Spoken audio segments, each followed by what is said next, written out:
Muito boa noite, sejam todos muito bem-vindos e bem-vindas à edição desta segunda-feira, dia 31 de março de 2025, o Cidadania S.A., o seu jornal diário com as notícias, os absurdos do Brasil e do mundo.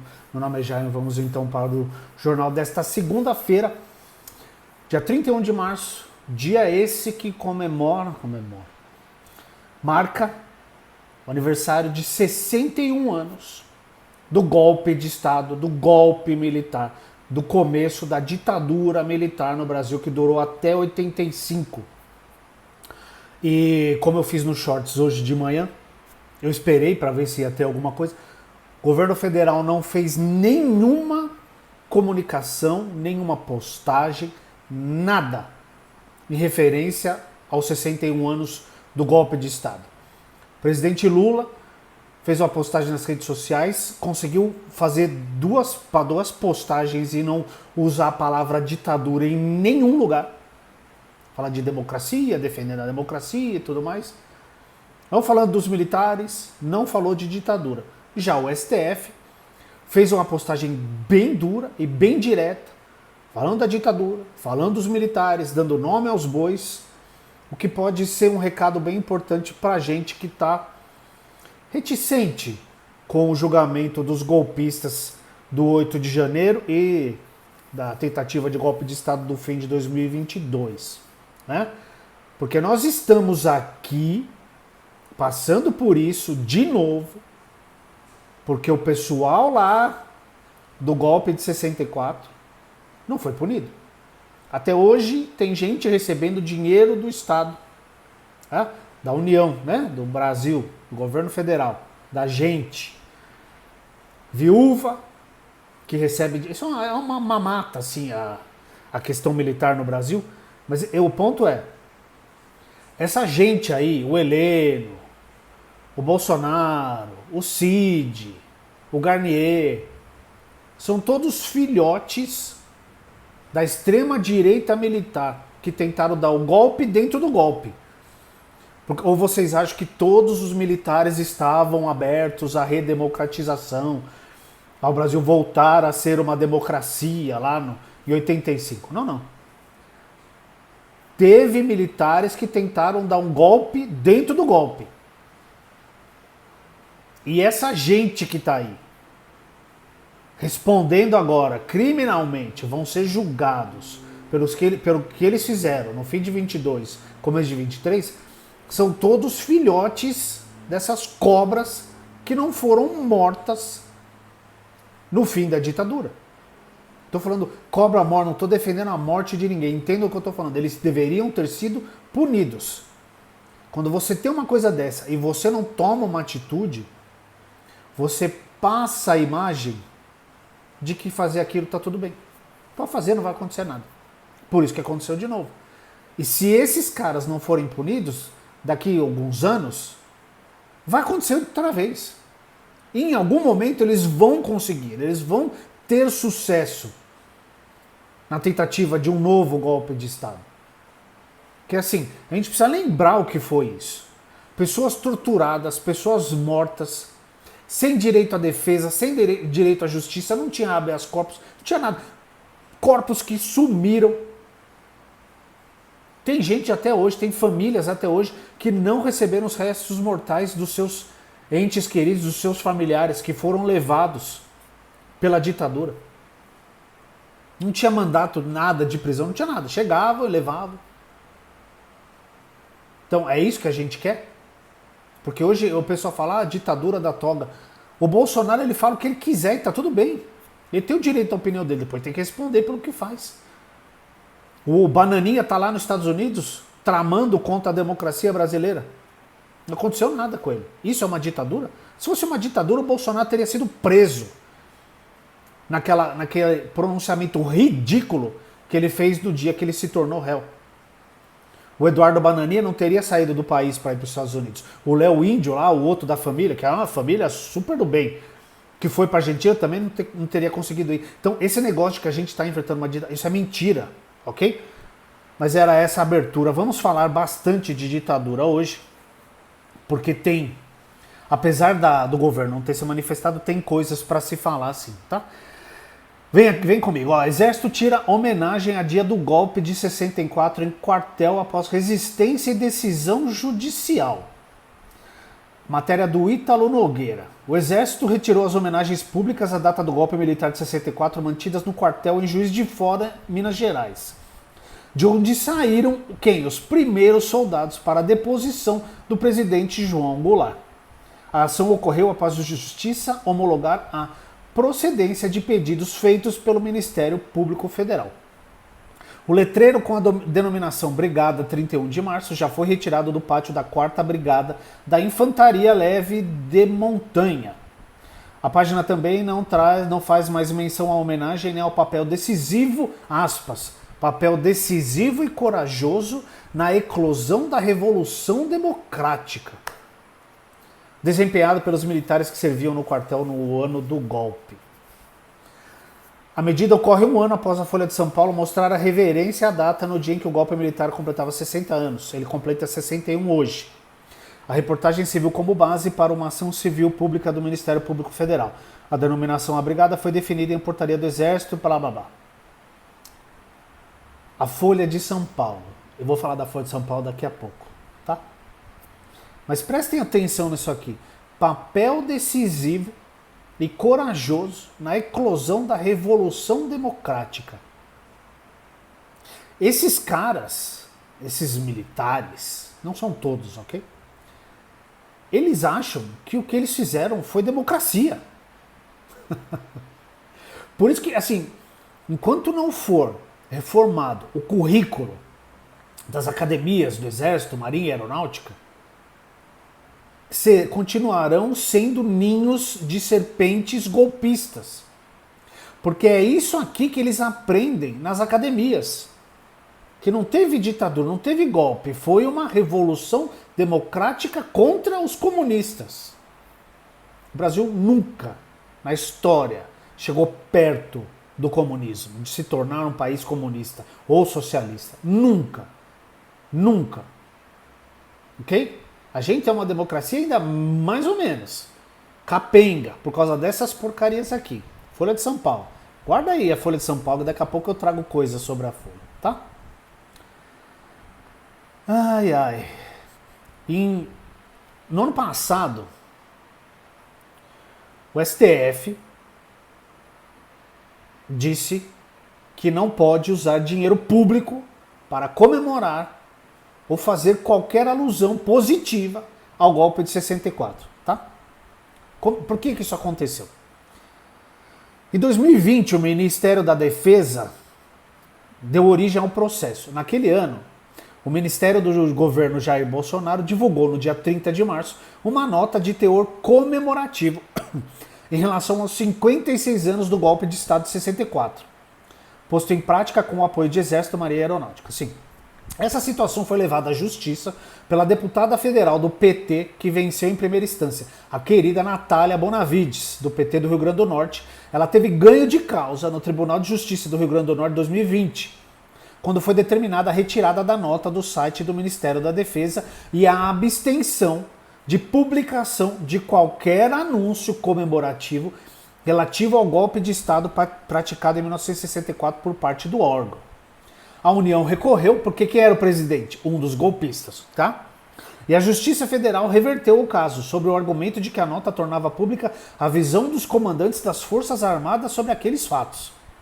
A Constituição não desautoriza as diferentes versões sobre fatos históricos, dizia o texto dessa decisão, que também foi alvo de recurso, dessa vez por parte da parlamentar Bonavides. Para Gilmar Mendes, nota do Ministério subverteu fatos históricos incontroversos. Em seu voto, o ministro abriu divergência em relação ao relator Cássio Nunes Marques, indicado por quem? Pois é. E afirmou que o material oculta a verdade e tripudia da memória das vítimas da ditadura, usando a estrutura do Estado brasileiro para isso. Exatamente. Muito bem, Gilmar, mas isso é certo. Gilmar afirmou ainda que o episódio de 2020 tem relação direta com os atos antidemocráticos de 8 de janeiro de 2023. Óbvio, tá? Placar final do caso no STF foi 8 votos a 3. Adivinha os 3 que votaram? Conta.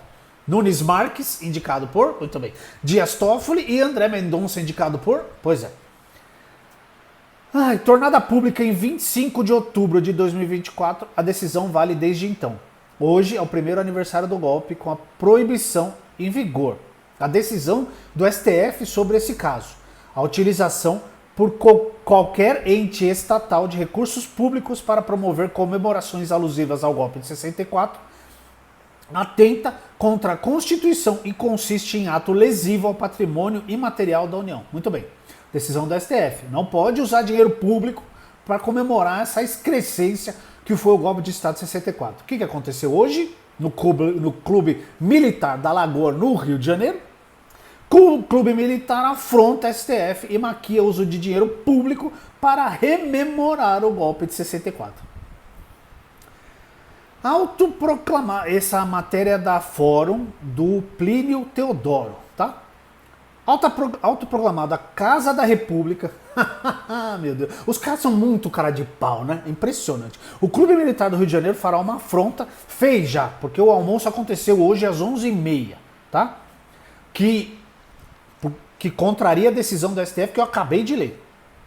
Não pode usar dinheiro público. O Clube Militar é presidido atualmente pelo general da reserva Sérgio Tavares Carneiro. Tá? O almoço contaria com a presença do desembargador aposentado Sebastião Coelho, que trabalhou no Tribunal de Justiça do Distrito Federal desde 91, mas deixou o cargo em 2023. Por que ele não foi? Porque está preso. Por que ele foi preso? Ele foi preso lá no dia do julgamento do Bolsonaro, que ele atacou o STF, xingou o Alexandre e foi preso. Sebastião também é investigado pelo Conselho Nacional de Justiça, o CNJ, por incitar os atos golpistas de 8 de janeiro. Ele foi detido na última terça-feira, dia 25, por desacatar e ofender Alexandre de Moraes no primeiro dia de julgamento de Jair Bolsonaro e outros 7 membros dos golpistas lá, tá? O Clube Militar ressalta que é um almoço por adesão, com o convite sendo vendido a R$100 por pessoa. No entanto, a medida maquia o uso da estrutura do clube, que tem CNPJ desde 1966, mas que em seu site diz ter sido fundado em 1887. Agora, o importante é isso aqui, o portal da transparência que qualquer pessoa pode acessar. Você aí que duvida do que eu estou falando, entra lá no portal da transparência, vai lá. Lá tem esse dinheiro que eu vou te falar aqui. O portal da transparência do governo federal revela que desde 2014, a instituição, frequentada especialmente por militares de alta patente que passaram para a reserva, que eles ficam mamando na teta do Estado até hoje, né? Recebeu um montante de 214 milhões 731 reais 416,57. Os dados são públicos, tá no portal da transparência. Vai lá e olha.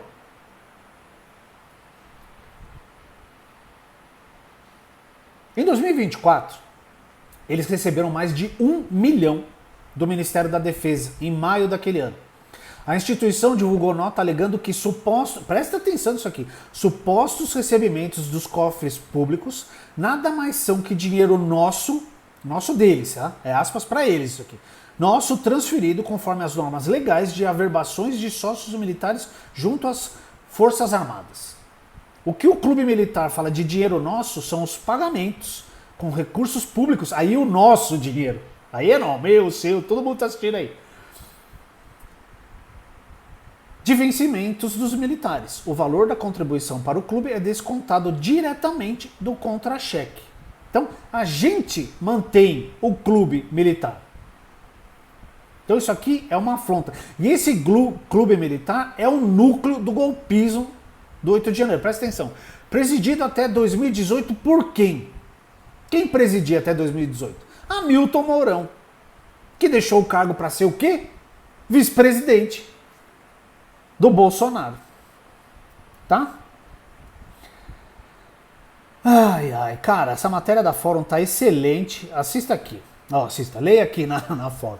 Ao longo da última década, o Clube Militar também se posicionou em defesa do voto impresso, criticou o TSE e acusou a instituição de promover uma ditadura. É engraçado, todo mundo promove uma ditadura, menos quem promoveu uma ditadura mesmo. É maravilhoso isso aqui, não é?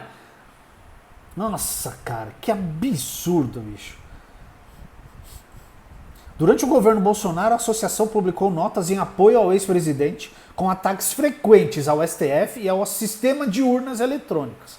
Além de ter defendido o ex-deputado Daniel Silveira, aquele brutamontes lá, condenado por ataques a instituições democráticas e por incitar violência contra opositores.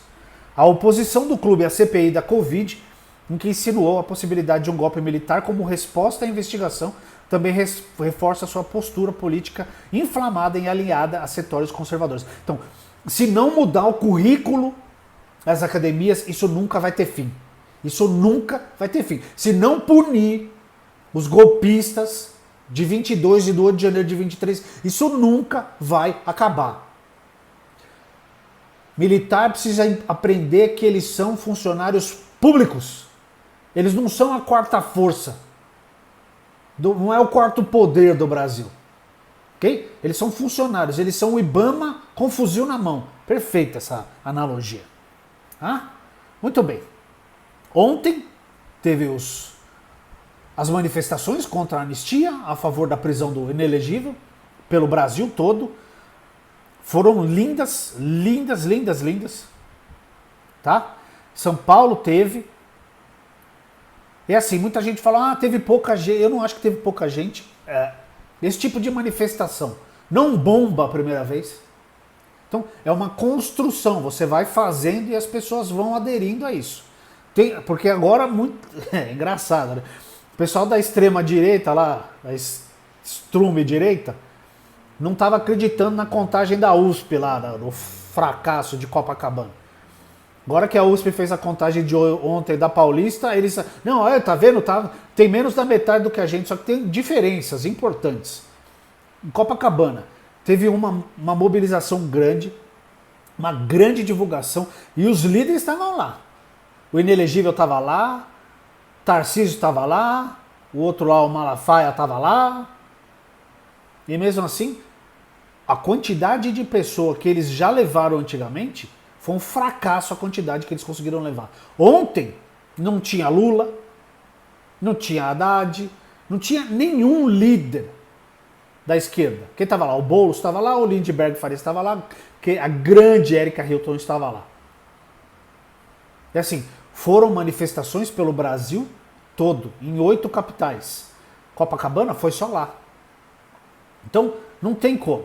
Essa foi a primeira e tem que continuar acontecendo, porque a gente tem que bater forte na questão da não anistia. Lembra que eu tinha falado da Folha? Vem aqui, ó.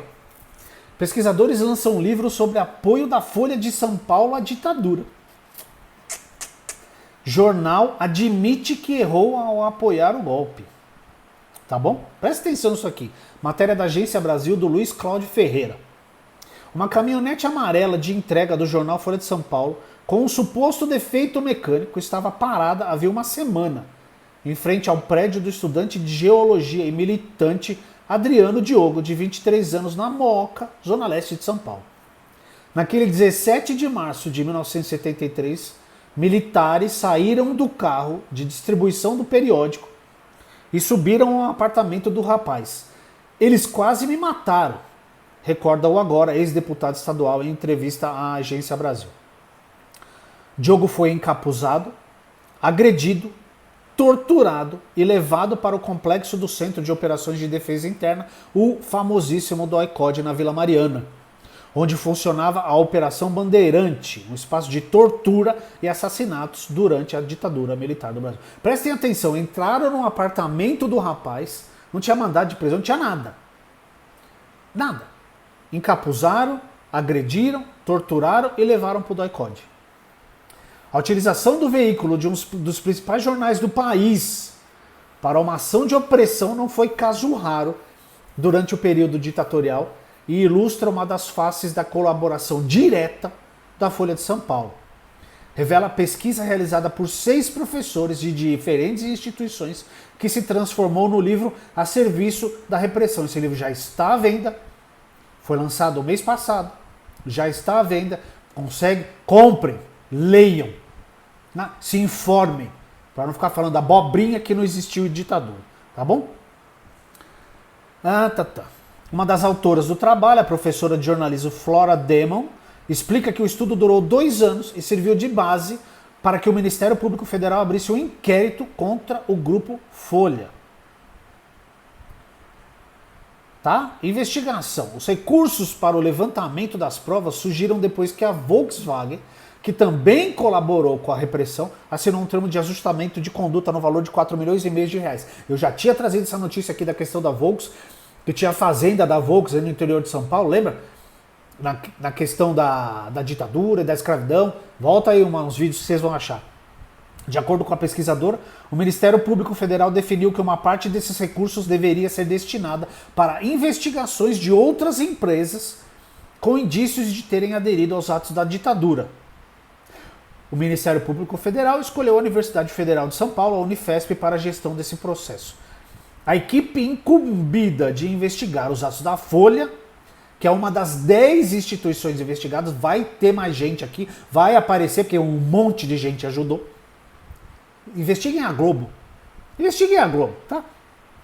Inclui, além da professora Flora, os docentes Lucas Pedretti, Ana Paula Ribeiro, Amanda Romanelli, André Bonsanto e Joelle Ruchot.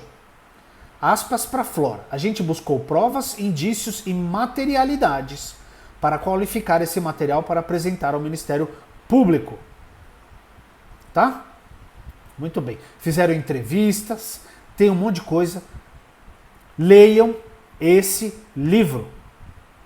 A Folha ajudou a ditadura, como a Volks ajudou, como outras empresas ajudaram, principalmente de mídia. Quem controla a mídia, quem é dono dos meios de comunicação, são membros da elite. E a elite ganhou muito dinheiro com a ditadura militar. Então, se forem pesquisar direitinho, vão achar bastante empresas aqui, tá bom? Agora vamos com notícias. Sim, vai ter notícias hoje ainda. Não vou falar só de ditadura não, tá? Petrobras vai reduzir em 4,6% o preço do diesel nas refinarias, afirma Chambriard. A Petrobras anunciou uma redução de 0,17 centavos por litro no preço do diesel nas refinarias, o que representa uma queda de 4,6%.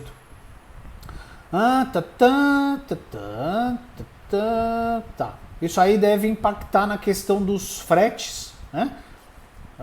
Do transporte dos produtos e talvez reduzir um pouco o preço dos alimentos também. Né? E tem a alta da IPCA 15 de março também, né? Então vamos ver se isso aí dá uma diminuída no preço das coisas, já que o combustível deve cair um pouquinho também, tá bom? Governo vai enviar notificações para celulares roubados e exigirá entrega na delegacia. A partir dessa semana vai ter uma nova fase do programa Celular Seguro. Serão enviadas notificações por meio de mensagens do WhatsApp a milhares de aparelhos de celular furtados e roubados que foram habilitados em uma nova linha telefônica. Além de bloquear a linha telefônica e os aplicativos financeiros, o programa vai conseguir identificar e enviar uma mensagem ao portador do celular roubado. A informação foi revelada inicialmente pelo jornalista Lauro Jardim, do Globo. Nas mensagens, os usuários dos celulares roubados serão avisados que, se não devolverem o aparelho imediatamente na delegacia civil mais próxima, poderão ser alvo de um inquérito por furto, roubo, receptação ou associação criminosa. Isso virou um foco do governo do nosso querido presidente Lula, né? Que ele está batendo forte na questão do roubo de celulares. E faz muito bem mesmo, porque é uma coisa muito séria, muito importante. Tem o aplicativo Celular Seguro, né? Se você não tem instalado no seu celular, instale. Tá? Ele é muito importante, ele foi lançado em dezembro de 23, já um bom tempo. E ele permite às vítimas de furto e roubo bloquear seus dispositivos e aplicativos digitais rapidamente, reduzindo o risco de golpes financeiros. Cada pessoa cadastrada pode indicar contatos de confiança autorizados a efetuar os bloqueios, sendo possível, inclusive, que a própria vítima bloqueie o aparelho acessando o site. Você entra no site lá e, se você tiver sido roubado, bloqueia os aplicativos, né? Porque tem muita gente que tem cartão de crédito, o aplicativo do banco no celular, então tem que ter cuidado. Né? Ministro Haddad, nosso querido Haddad, está na França. Tá?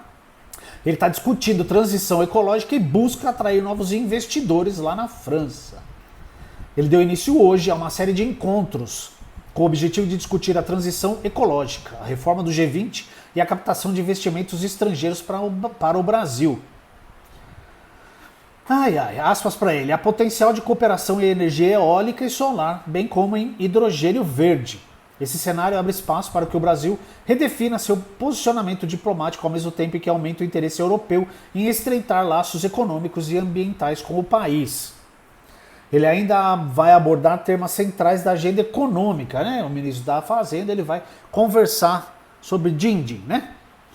Ele, na viagem, inclui os principais assuntos abordados na viagem, incluem as reformas econômicas do Brasil na França, a cooperação multilateral, a modernização da estrutura financeira global, incluindo o G20, a sustentabilidade fiscal e as sinergias entre os setores produtivos brasileiro e francês. No início da agenda, Haddad reuniu-se com Laurent Fabius, o ex-primeiro-ministro da França e presidente da COP21, conferência que resultou no Acordo de Paris, que já foi para as cucuia por causa do Trump, né? Mas foi um marco na diplomacia ambiental global. E lembrando que o Brasil vai sediar a COP30 esse ano, né, em novembro, na cidade de Belém do Pará. Tá? Entre os destaques ambientais da pauta estão o mecanismo de financiamento das florestas tropicais e a inserção do Brasil no mercado internacional de créditos de carbono. Muito bem, captação de investimentos e relações bilaterais. Na terça, manhã, o ministro terá um encontro com Eric Lombard, ministro da Fazenda da França, e participará da abertura dos diálogos econômicos do Brasil-França, que reunirá empresários locais. Haddad pretende destacar as oportunidades geradas pela reforma tributária e conhecer a visão dos investidores franceses já atuantes no Brasil sobre o ambiente de negócios no país. O acordo comercial entre Mercosul e União Europeia deve ser um dos temas debatidos. O ministro retorna ao Brasil na madrugada de na madrugada de quarta-feira, dia 3. Tudo bem. Que ele traga investimentos para o Brasil, não é mesmo? Haddad trabalhando, todo mundo trabalhando, o Lula está lá na Ásia, o Haddad na França, e o resto da oposição aqui esperneando a favor da anistia. É por isso que eu comecei o vídeo do jeito que eu comecei. Porque foi feito um acordo, né? Que não teria agressões de um lado e do outro, né? Do governo, dos militares. Tanto que esse aqui é o terceiro ano que o Lula está no poder, que tem o aniversário do golpe de 64. Em 23 ele não postou e não falou nada. Em 24 ele não postou e não falou nada. E esse ano ele postou um negócio tão patético que talvez fosse melhor não ter postado nada. Em compensação, o outro lado está gritando. Tem esse evento no Círculo Militar, tem os golpistas lá dando os seus chiliques, atacando o STF, atacando o Alexandre, atacando o Gonê, atacando o delegado da Polícia Federal. No ano que o Brasil ganha o primeiro Oscar da história do cinema nacional, com um filme que fala sobre a ditadura militar, será que não era hora de puxar esse negócio e voltar? Porque não tem nenhum evento. O evento que teve lá da Vala de Perus foi tão pequenininho, o Lula não estava lá, não tinha quase ninguém. Será que não era hora de fazer mais barulho nisso aí, lembrar o que foi a ditadura? Porque muita gente não viveu a ditadura, certo? A ditadura terminou em 85, os 40 anos que terminou. Então, galera com menos de 45 anos, talvez até com pessoal de 50, não lembra o que foi a ditadura. E muitas pessoas não viveram. Então, se deixar cair na narrativa, naquele lenga-lenga de que a ditadura não foi tudo isso, não foi séria assim, não foi tão grave, não morreu tanta gente, devia ter matado mais, como o Bolsonaro adora dizer, sempre disse, as pessoas vão acabar acreditando. Então, por que não tem um museu da ditadura? Por que não ocorrem eventos? Por que não se investe mais em produções, em séries, em filmes, em livros? Tem aquela coleção maravilhosa do Gaspari, eu trouxe no Shorts de hoje de manhã, que fala da ditadura, são 5 volumes, explica o que foi a ditadura, como começou, os ninhos e os ovos das serpentes. Então, assim, o governo mais uma vez perde uma oportunidade gigante de se posicionar contra um momento tão terrível da história do Brasil. Tá bom? Essa foi a edição desta segunda, dia 31 de março de 2025, do Cidadania SA. Ditadura nunca mais. Como diria Carmen Lúcia, ditadura mata. Ditadura vive da morte de pessoas. Ok? Ditadura nunca mais. Se você defende, você deveria se informar melhor. Vá ler, vá se informar com livros. Não com o tio do Zap. Não com o Bolsonaro. Tá bom? Então, um ótimo fim de segunda para vocês. Uma ótima terça-feira. Até amanhã. Um abraço.